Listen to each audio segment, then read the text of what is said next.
Wilton, I know you probably wanted to end your college career with a win, but throwing for the most, this was the most passing yards you've had in a single game in your career, surpassing the Maryland game from a couple years ago. How does that at least feel in a nutshell, like outside of just not coming up with the win? I mean, now it doesn't feel good, or I'm not happy about like my performance. It was fun during the game because up until the last play of the game, I thought we were going to win. So obviously, when you're able to slice them apart like that, that's fun in the moment. But you walk off the field and you're not victorious, it doesn't matter. So. How hard was that the last two drives? You know, you guys had a chance to tie it up and couldn't quite get it. Can we get it? You got it. Yeah, obviously that's very hard when you've got that opportunity there and you can't capitalize. Just not a very heads-up play by me in the end. It was 4th down, and I thought I crossed the line of scrimmage when I was like trying to scramble to the right, and so I was like trying to find where the yard marker was, and thought I crossed it. So I was like, well, now I can't throw it. I've got to try and run for this 1st down, and then just kind of got stuck in the heat of the moment. But you know, we got the ball back. Our defense made 3 great stops. Got the ball back, and we're moving the ball again, and just came up short. For either of you, you know, you guys are down 14 points, and then the defense gets a safety. Darnay gets the kickoff return for a touchdown. What was just the emotions, you know, on the sideline after that? I think it would just be our coaches were just, we never have the mindset of the game is over. There's always still a game, and we just didn't have the mindset of giving up. We just made sure we came out and were locked in and stayed in the game and kept pushing. Caleb made that incredible cutback from that 66-yard play. What are you guys thinking at that point? You feel like, you know, maybe we got this, we got the momentum. And did that stoppage of play to look at the play, review, maybe hurt momentum in any way? I mean, it might have messed up the flow. You know, anytime you gash a defense like that for a big play, you look back on this season, Coach Kelly's got the history of, okay, let's hit them in the mouth again. Let's not let them gather themselves. And so obviously that slowed down the pace and everything. But, yeah, it seemed like every time we dropped back, I knew Theo was going to get open, Caleb was going to get open, and the rest of the weapons. And those guys made me look good today to where we felt very confident in the passing game. So, but, yeah, anytime that clock kind of stops or we've got to get held back a little bit, obviously that can mess up the flow. Theo, in your 3 years that you've been here, it seemed like this year was the year where maybe the most growth was made from game 1 to game 12. Would you say that as well? Like, where is this team now compared to in September when you guys were first in this system with a game with Chip Kelly? Yeah, there's a huge difference. I just think we matured. Obviously, we have a lot of freshmen on the team. And I think for a lot of us, for some people, it took them a while to get adjusted to the game. And basically, on the offensive side of the ball, we had some struggles early on in the year with the line. And I think they started to mesh well. And some of the young guys in the receiving corps started to make plays and get more confident. And then on the defense side of the ball, we still have young people. But in a couple years or even next year, I think they're going to do very well just because they'll be more mature. And I definitely think we improved a lot. Well, you said you wanted to leave it better than you found it when you came. Do you feel like that happened, and where do you see the biggest growth in this team going forward? I do feel that I was able to come in and help kind of guide this ship in the right direction. Not saying I took a major part in that or anything, but just tried to show up every day and do everything I could to better the program.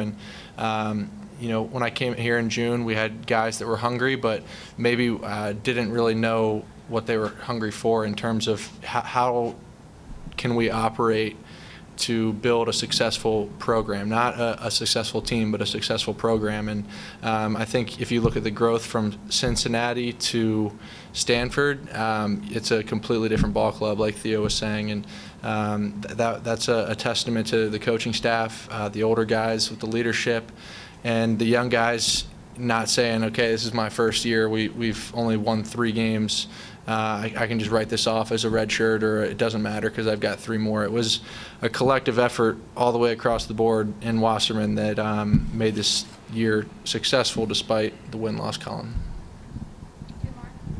Theo, over the middle part of the season, drops were a big problem for the offense. Do you take pride in knowing that you're the most consistent option? If the ball finds you, that you're going to catch it?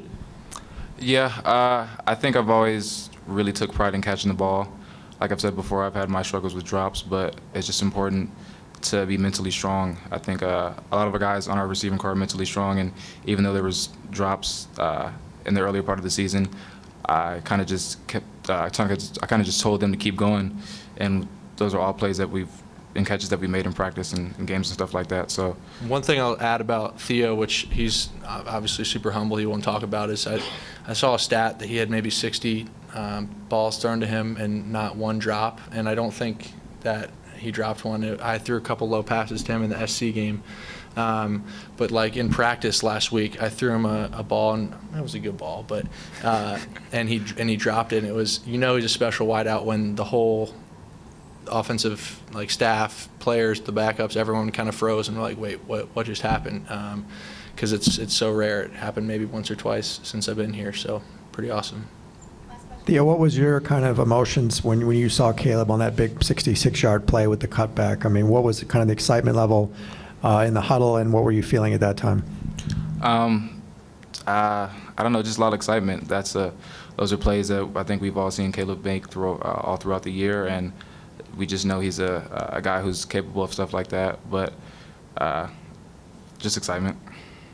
Darnay, can you take us through that kickoff return? Pretty much, I just want to make sure that I was able to help out the team each and every way when I'm on the field.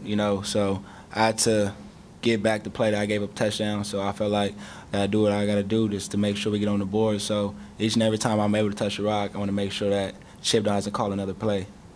How far into it did you realize that it could be a special play? Once I got to the kicker, I know that could be a special play, but I couldn't have done that without God. He was with me the whole time. Before I got out there, I did my little spiritual thing that I always do, and I just make sure I said my nephew's name once I touch that field because he's the one I'm playing for.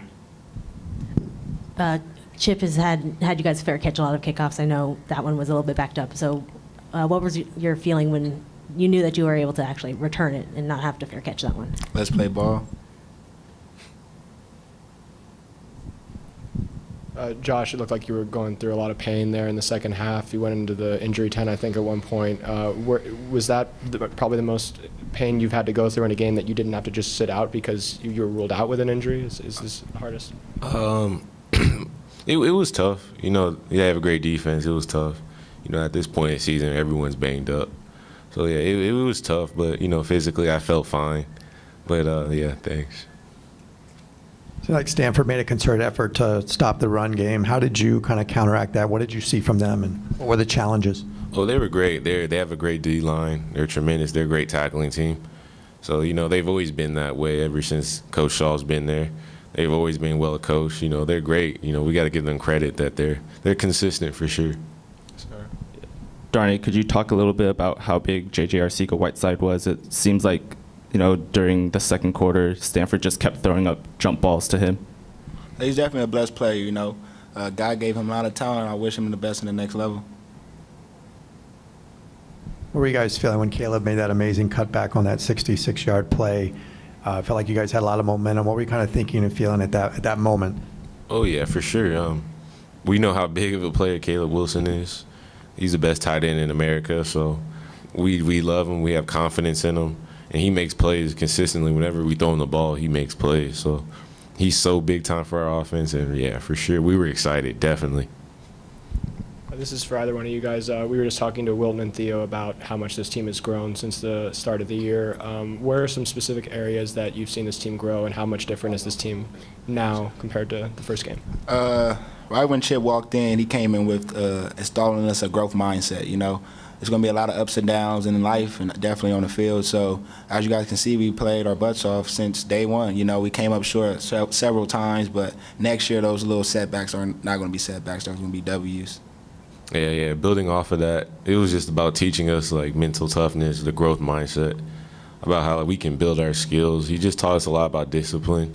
And we for sure matured. You know, this is one of the first teams I've been a part of where, you know, we were at one point like 3-8, and, you know, we're just out there practicing hard, you know.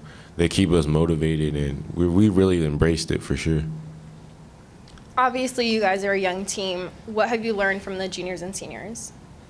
Just how to brand and walk about life. Definitely Darius Pickett is definitely one of my role models. Nate Metters, my role model.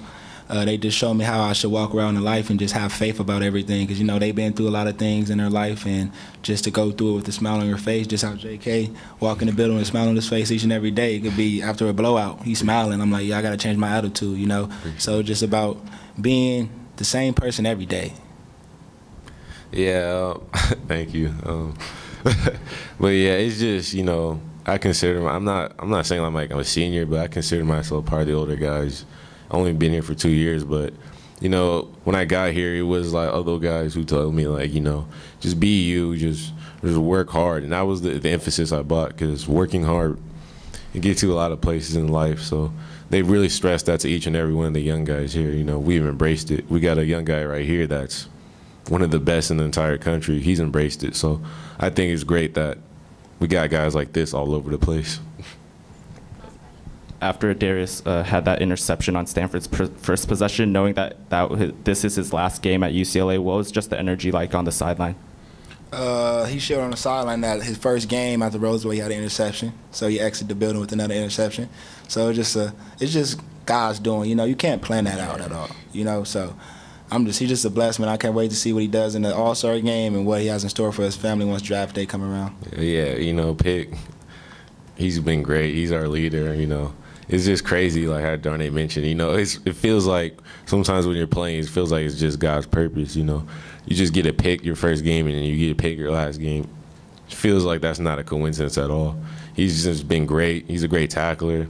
I don't have enough good things to say about Pick. You know, he's a great man, too. So he's going to be great in the next level for sure.